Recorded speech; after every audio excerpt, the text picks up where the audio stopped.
आनंद सांगू सखे ग किती मी, आनंद सांगू किती सखे ग, आनंद सांगू किती. सीता वल्लभ उद्या भायचे, राम अयोध्यापती सखे ग, आनंद सांगू किती.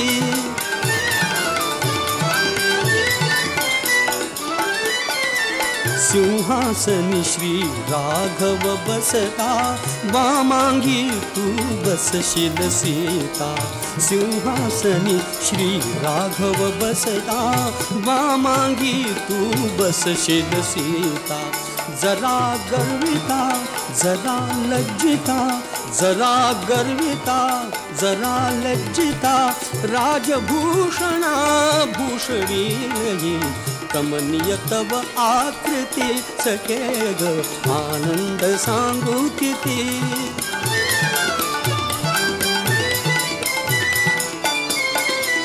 गुरुजन मुनिजन समीप येतील, सप्त नद्यांची जले शिंपितील. गुरुजन मुनिजन समीप येतील, सप्त नद्यांची जले शिंपितील. उभय कुळे मग कृतार्थ होतील, उभय कुळे मग कृतार्थ होतील. मेघाहुनही उच्चरवाणी झडतील गे नौबती सखे ग, आनंद सांगू किती. देवा, प्रथम तुला वंदन करते. माझे इतके कसले सौभाग्य की मला इतकी माया करणारे आई वडील आणि जीवापाड प्रेम करणारे सख्या मिळाल्या, म्हणजे माझ्या बहिणी दिल्यास. तुला माहितीये, सीता ना ही मला माझ्या माते समान आहे, म्हणून मी तिला सीताई देखील म्हणते. आम्ही चौघी बहिणी ना लहानपणापासून एकत्र खेळलो, लढलो, वाढलो. पण जसे जसे उमगायला लागले ना की आता आपण लग्न करून दूर जाणार, या चिंतेनेच कसं तरी व्हायचं बघ. पण देवाच्या मनात काहीतरी आगळंच होतं. आम्ही चौघी बहिणी लग्न करून एकाच राज्यात आलो, घरात आलो. लग्न वेळ, लग्नाच्या वर्षाने माझ्या बालवयाची सीमारेषा ओलांडली.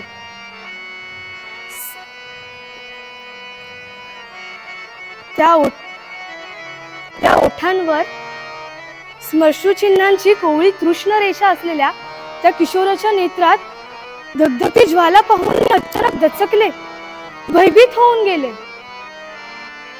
त्या संथ काळ्या भोर डोळ्यात एक अकाली आलेलं प्रौढ, एक वेगळीच अथांगता होती, कधीही तळ न गाठणारी अथांगता.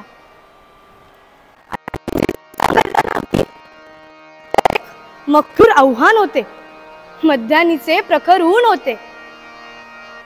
त्या स्पर्शातील शीतलता आणि नेत्रातील ती धगधगती ज्वाला यांचा तेव्हा नाही, पण नंतर मेळ घालता येईल असे वाटले होते तेव्हा. पण आता जेव्हा त्यांच्या नेत्रात मी बघते ना, बंधू प्रेम आणि राज्यावरील निष्ठा ही मला दिसून येते. आणि आता हळूहळू माझ्याबद्दलची भावना देखील दिसायला लागली. आणि जरी मी चुकलेच काही, तर माझी सीता आहे ना माझ्या समोर, कशाची चिंता नाही बघ. अगं, आणि तुला माहितीये का, या राज्याचे राजकुमार म्हणजेच आमची भाऊजी ग, या राज्याचे राजा होणार. आणि आमची सीता वामांगी.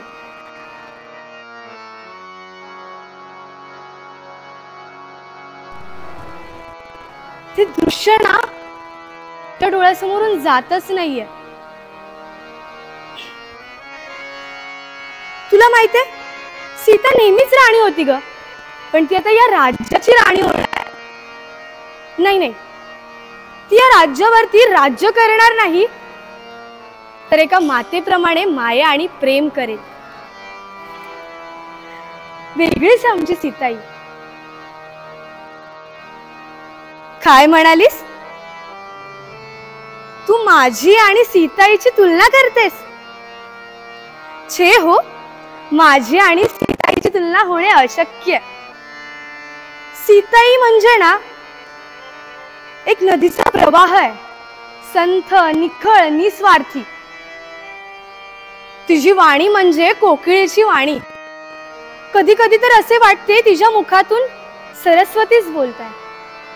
त्यामुळे माझी आणि तिची तुलना होऊच शकत नाही कधी. अगं तू तिकडे ठेवलंयस हो ते, बघू.